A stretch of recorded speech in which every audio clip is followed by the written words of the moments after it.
అలసిన వానికి ఊరడించు మాటలు.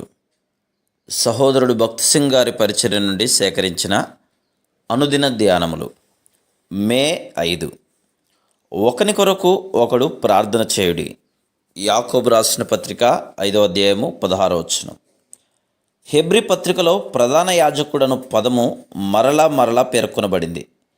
యేసుక్రీస్తు ప్రభు మన రక్షకుడే గాక మన విజ్ఞాపనకర్త, మన ప్రధాన యాజకుడుగా కూడా ఉన్నాడు. కోర్టుకు న్యాయస్థానం వెళ్ళదలిచిన వారు తమ కేసును కోర్టులో ఏ విధంగా వేయవలనో తెలియక న్యాయవాదిని ఏర్పరచుకునేదరు. ఈ న్యాయవాదులు చట్టమునంతటినీ ఎరిగి ఉందురు గనుక వారి పక్షమున న్యాయమును చేయుమని అడుగుదురు. యేసుక్రీస్తు ప్రభు మన ప్రధాన యాజకుడుగా పరలోకములో మన పక్షమున విజ్ఞాపన చేయును. ఆయన మన బలహీనతలు, హద్దుబాటులు, పతనములు ఎరిగినవాడు కనుక మన పక్షమున విజ్ఞాపన చేయును.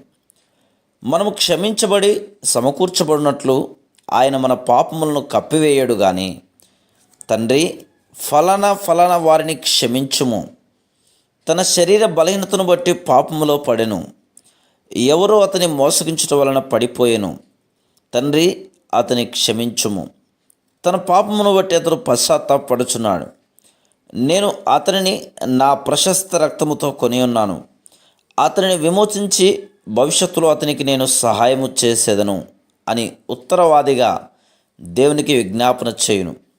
కొందరు తల్లిదండ్రులు కోర్టులో, ఇక నుండి మా కుమారుణ్ణి జాగ్రత్తగా చూచుకునేదము, అతడు చాలా చిన్నవాడు, చెడు సహవాసములలో పడిపోయాను, మేము కూడా ఇంతవరకు కొంత అజాగ్రత్తగానే ఉన్నాము అని బ్రతిమాలెదరు. యేసుక్రీస్తు ప్రభు మన పక్షమున విజ్ఞాపన చేయటం మాత్రమే కాక జయ జీవితం జీవించుటకు మనకు సహాయం చేయును.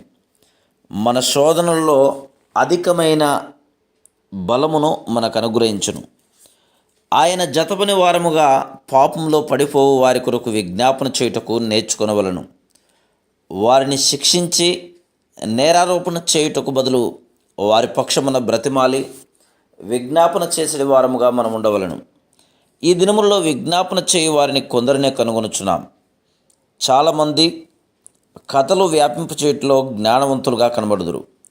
వారు కథలు ప్రచురము చేయ వెళ్ళవలనని తలంచుదురు. అందుకే వారు ఫలానా స్థలములో ఏమి జరిగిందో తెలుసా, దాని గురించి అందరూ చెప్పుకొనుచున్నారు అని అందరితో చెప్పుదురు.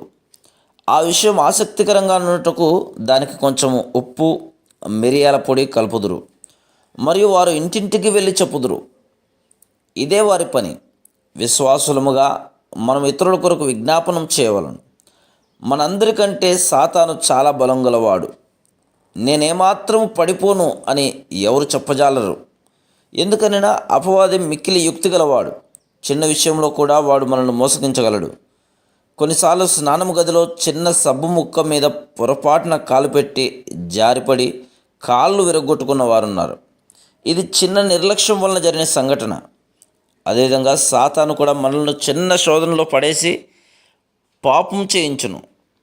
గలతీ 6వ అధ్యాయము మొదటి 2 వచనములలో ఈ విధంగా చదువుచున్నాం.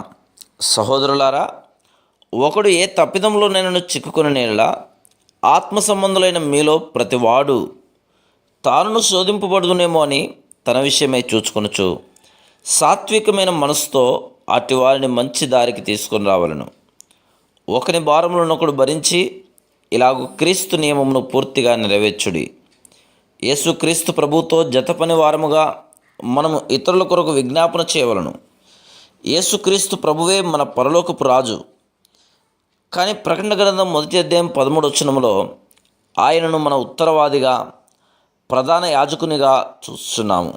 యోహాను సువార్త 13వ అధ్యాయము 4-5 వచనములలో ప్రభువు ఒక తువాలు తీసి నడుమును కట్టుకొని తన శిష్యుల పాదములు కడుగుటకు పూనుకొనెను అని చూస్తున్నాము.